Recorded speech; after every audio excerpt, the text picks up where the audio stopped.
26 সবাই বলে 26 কি, 36 জুলাই মাস তো আর 36 হয় না। এটা কি 1/11 আপনারা শুনছেন 1/11। আচ্ছা, গেল 2004 সালে 21 আগস্ট গ্রেনেড হামলা। তো সেই গ্রেনেড হামলায় প্রয়াত প্রেসিডেন্ট জিল্লুর রহমানের স্ত্রী আইবি রহমানের মতো নেত্রীও ওখানে মারা গেছেন। 1.5 মিনিটের ভিতরে 11টা গ্রেনেডের মধ্যে 10টা গ্রেনেড বাস্ট হয়েছে, একটা বাস্ট হয়নি। আবার যদি কেউ মনে করেন যে শেখ হাসিনাকে বিএনপির পক্ষ থেকে যদি কেউ তাক করে থাকতো, তাহলে এতগুলি গ্রেনেড চার্জ করতে পারছে, ওই স্নাইপাররা কি গুলি করতে পারতো না শেখ হাসিনাকে? এই বিষয়গুলি মাথায় রেখে আমি কথা বলতে আসছি। আজকে আপনারা একটা লাইক দিয়ে ভিডিওটা দেখতে থাকেন, চ্যানেলটাকে পারলে সাবস্ক্রাইব করে নেন। 2004 সাল তখন বিএনপি ক্ষমতায়। তো বিএনপি যেহেতু ক্ষমতায়, আওয়ামী লীগের কেন্দ্রীয় যে অফিস বঙ্গবন্ধু এভিনিউ, ওইটার সামনেই ট্রাকের মধ্যে তারা মঞ্চ বানাইছে।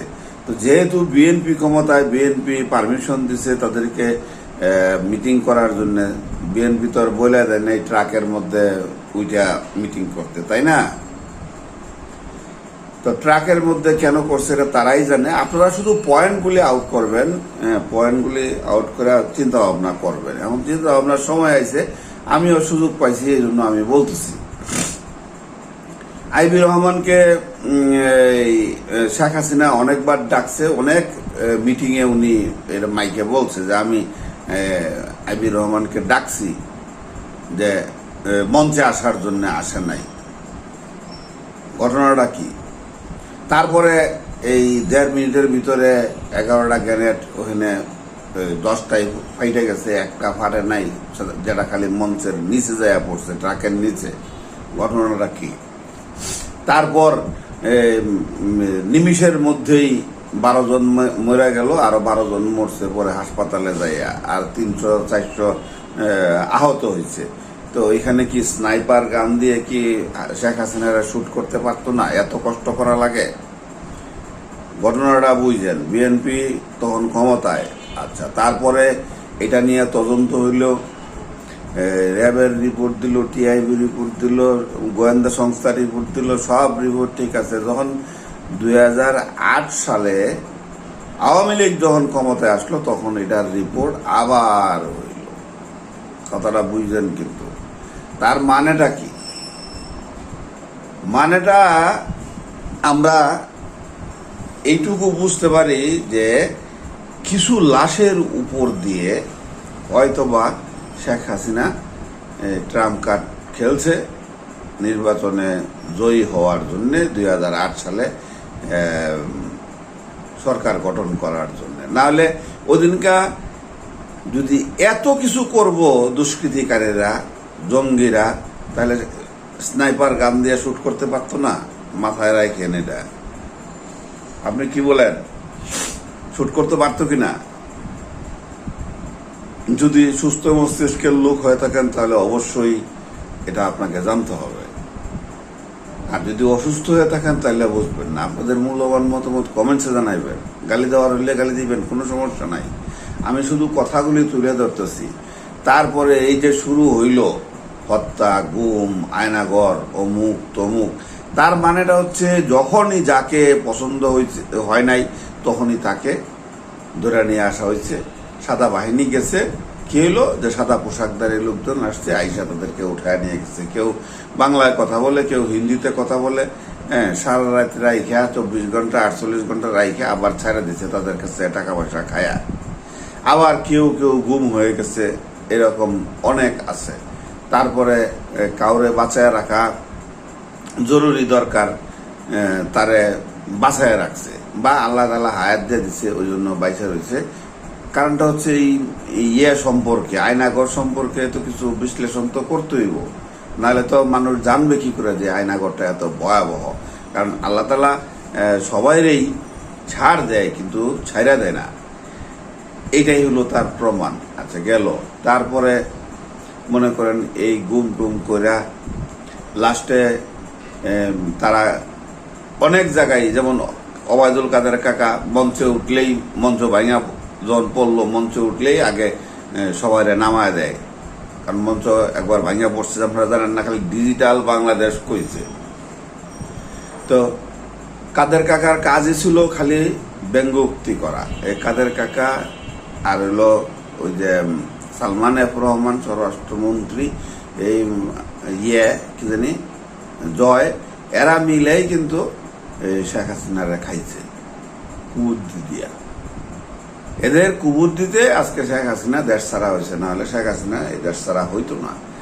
যাই হোক, সবকিছুরই একটা শেষ আছে, শেষ হওয়া উচিত, না হলে হয় না। তারা ভাবছিল 2040 সাল পর্যন্ত থাকবো, তো 2040 সাল পর্যন্ত আর বেটারা কি ছিড়ব? আর দেশটারে কি আল্লাহ তাআলা শ্মশান বানায় দিব?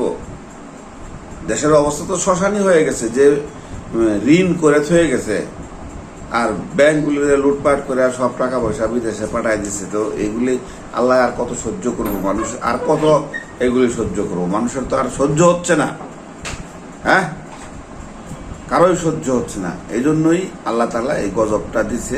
তো আপনারা কি মনে করেন যে এই 36 দিনের এই ছাত্র আন্দোলনের ফসল এটা হলো একটা উসিলা?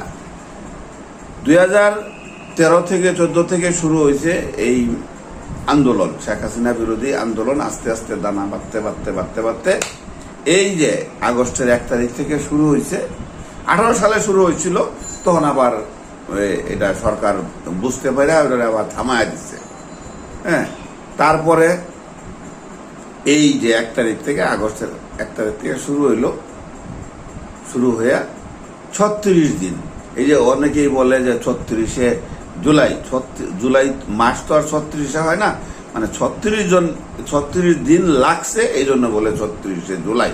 তো এখানে যদি আমরা বলি যে ছাত্রদের সব অবদান, তাহলে বাকি লোকগুলি যারা জনতারা আসছে, যারা ঠেলা গাড়িওয়ালা, ভ্যান গাড়িওয়ালা, রিক্সাওয়ালা, টুকাই, ওদেরকে কি অবমূল্যায়ন হবে না?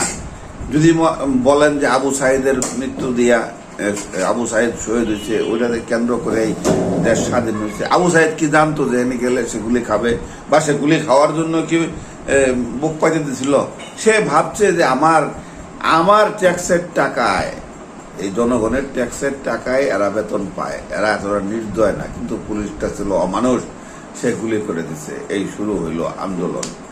তারপরে ছাত্রদের সাথে জনতারা আসছে, তারপর ছাত্রদের সাথে জনতার সাথে আবার আসছে দলীয় রাজনীতিবিদরা, জামাত বলেন, শিবির বলেন, বিএনপি বলেন, ছাত্র শিবির বলেন, হিজবুত তাহরির বলেন, যত ধরনের সংগঠন আছে সবাই সম্পৃক্ত হয়েছে এই ছাত্রদের সাথে। সেই সম্পৃক্ততার কারণেই কিন্তু শেখ হাসিনা চলে যাইতে বাধ্য হয়েছে। তা আপনারা অনেকেই মনে করেন যে শেখ হাসিনা মানে ওই 5 তারিখে না পাইরা চলে গেছে। না পাইরা চলে যায় কেমনে? 4 তারিখে যে 157টা লাকেশ নিয়ে উঠাইছে, ওই যে বঙ্গবন্ধু এয়ারবেস নামে একটা ওই এয়ারপোর্টে একটা জায়গা আছে, ওখানে কার্গো বিমানের যে আগের দিন 4 তারিখে 157টা লাকেশ উঠায় রাখে আসছে। সেনা প্রধান বলতেছে আমি জানি না, আমার না বললে চলে গেছে। আপনারা না বললে চলে যায়, একটা শিশুর এই কথাটা বললে সেও বিশ্বাস করবে না, কারণ যে বিমানে গেছে সেই বিমানটা হচ্ছে শিক্ষানবিশদের বিমান, মানে ট্রেনিং বিমান। আর সেটার মধ্যে ওই যে আপনার এটা ঠিক হয় ট্রান্সপন্ডার, সেটাকে বন্ধ করে রাখা হয়েছে যাতে বিমানটা কোন দিকে যাচ্ছে, কোন রুটে যাচ্ছে এটা বোঝা না যায়। যখন ইন্ডিয়ার সীমানার কাছাকাছি গেছে তখন ওটা ওপেন করা হয়েছে, কারণ এখন তো ভারতের কাছে ধরা দিতে হবে যে আমি আসছি, তো আগেই বইলেই আসছে, মোদিকে ফোন করা বা মেল করে বা ফ্যাক্স করে আসছে। তো এই হলো মূল ঘটনা। তো এইখানে এই একাই ছাত্ররা সবকিছু করছে এইটা বললে সারা দেশের মানুষকে ছোট করা হবে। তো যা হয়েছে, যা কিছু প্রাণ গেছে, সবকিছুই উপর আল্লাহর ইশারায় গেছে। যার হায়াত নাই সেই গেছে। তবে হ্যাঁ, আত্মদানটা এই উসিলায় হয়েছে, তার জন্য তাদেরকে সেলুট, তাদের প্রতি সমবেদনা, তাদের ফ্যামিলির প্রতি সমবেদনা, তাদের জন্য দোয়া। যাতে আল্লাহ তাদেরকে বেহেশত নসিব করে। তো আপনারা কি বুঝলেন এটা আপনারা কমেন্টস করে অবশ্যই জানাবেন। তারপরে আসেন আবার বিডিআর বিদ্রোহ। এই যে বিডিআর বিদ্রোহটা কি ডাল ভাতের জন্যে?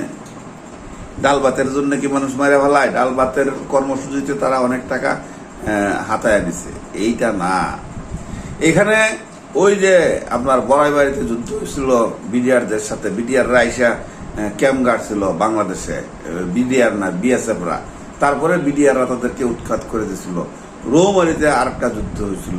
তো এই যে এইগুলি আগে এই যে ফালানের মাইরা ওই ঝুলায় রাখছিল কাঁটাতারের সাথে, এইগুলিতে মিশ্র প্রতিক্রিয়া সৃষ্টি হইতে হইতে হইতে হইতে একটা সময় এটা ব্লাস্ট হয়েছে, বিডিআররা ওদেরকে গুলি করে মারছে। এইটাই ওদের কাছে লাগছে যে বিডিআর নামটাই চেঞ্জ করে দিতে হবে। এই 57 জন বিডিআরকে হত্যা করা হয়েছে। এটা কেমনে বুঝলেন? যখন রিপোর্ট তৈরি হয়েছে তখন কিছু আর্মস পাওয়া গেছে, সেটা বাংলাদেশের কোনো সেনাবাহিনীরও না, পুলিশেরও না, কারোই না, বিমান বাহিনীরও না, সেটি ইন্ডিয়ান আর্মস। কথাটা বুঝছেন? আচ্ছা, তারপরে শেখ হাসিনার বাপেরে মারছে, বঙ্গবন্ধুরে মারছে এই আর্মিরা। মেজর ডালিমের বউরে মেজর ডালিমরে উঠায় লয়ে গেছিল হইল মুসলিম লীগের নেতা। তখন তো আওয়ামী মুসলিম লীগ ছিল। রেড ক্রসের চেয়ারম্যান ছিল গাজী গোলাম মোস্তফা। গাজী গোলাম মোস্তফার ছেলেরা তারে উঠায় নিয়ে গেছিল বঙ্গবন্ধুর বাড়িতে। তখন বঙ্গবন্ধু গাজী গোলাম মোস্তফা বলছিল, গাজী গোলাম মোস্তফারে বলছিল, এই হারামজাদা এরা কি করছি। তো বঙ্গবন্ধুর সাথে ডালিমের সম্পর্ক ছিল চাচা ভাতিজা। বঙ্গবন্ধুর সে চাচা ডাকতো, বঙ্গবন্ধু ডালিমরে মেজর ডালিমরে ভাতিজা ডাকতো, এবং শেখ কামাল ডালিমরে বস বলতো। তো এই যে ডালিমের সাথে শত্রুতা এটা প্রত্যেকে তৈরি হয়েছে আওয়ামী লীগ নেতাদের। কুমিল্লায় যখন মেজর ডালিমরে বদলি করা হইলো, তখন ওখানে যে কিছু আওয়ামী লীগের নেতার দরপকর করছিল, তখন থেকে হইলো মানে এই আওয়ামী লীগের আর আর্মির মধ্যে একটা দ্বন্দ্বের সৃষ্টি হইল। তারপরে ওই যে মেজর ডালিমের খালাতো বোনের সাথে ওই বিয়ে ওই যে অফিসার্স ক্লাবে, ওইখানে সম্ভবত কর্নেল কি যেন নামটা, ওই যে মেজর হুদাদারে ব্রাশ ফায়ার করে মারা ফেলাইলো শুক্রবার ইয়েতে, নামটা আপনারা মনে থাকলে কমেন্টসে লিখে দিয়েন। তো যাই হোক, রেজা কর্নেল রেজা। তো এই গেল এই বিষয়টা। তো এই যে বিষয়গুলি, এগুলি দানা বাঁধতে বাঁধতে আজকে আইসা এই যে এখানে আইসা আগস্টের 5 তারিখ 2024 সাল সব ব্লাস্ট হয়েছে। ফেরাউন যেদিন আর নমরুদ ক্ষমতাচ্যুত হইল, আল্লাহ তাআলা গজব দিল ওদেরকে, ওই যে নীল দরিয়ায় ডুবাইয়া মারলো। 40 দিন পর্যন্ত দেশে বৃষ্টি ছিল, বন্যা হয়েছিল। আর এই শেখ হাসিনা যাওয়ার পরেও 40 দিন বৃষ্টি বন্যা ছিল।